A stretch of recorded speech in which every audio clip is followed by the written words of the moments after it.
হালখাতা মানে কি? হালখাতা মানে হচ্ছে সকল দেনা পানা পরিশোধ করে নতুন ভাবে খাতা আপনার রিনিউ করা। বাংলাদেশে আবহমান ঐতিহ্য আমাদের দেশের বিশেষ করে ব্যবসায়ী বিন্দু পুরনো বকেয়া কালেকশনের জন্য এই নতুন বছরের পয়লা বৈশাখে হালখাতা খোলে।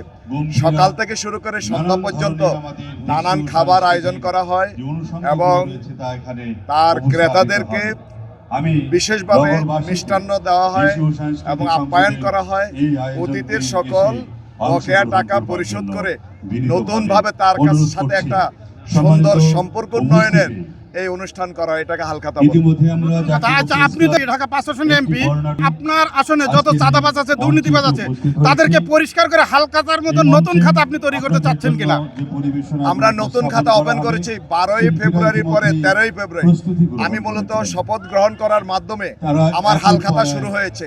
এই হালখাতার মধ্যে আপনার আছে যারা এই রাষ্ট্রের কাছে, দেশের কাছে এবং ঢাকা 5-এর জনগণের কাছে যারা ঋণী, তাদের ঋণ পরিশোধ করতে বলবো। আপনারা সাদাবাজি ছেড়ে দিয়ে আপনাদের ঋণ পরিশোধ করতে বলবো। আপনি ইফটিজিং ছেড়ে দিয়ে আপনাকে ঋণ পরিশোধ করতে বলবো। আপনি দখল এবং আপনার মাদক ব্যবসা ছেড়ে দিয়ে এর মাধ্যমে সুস্থ সুন্দর একটি সংস্কৃতি গড়ে উঠবে আমাদের ঢাকা 5-এ। জনগণের জন্য, দেশের জন্য ইনসাফের ভিত্তিতে একটি সুন্দর সমাজ গড়ার জন্যই আমাদের সকলের কাছে আজকে নতুন বছরের বার্তা।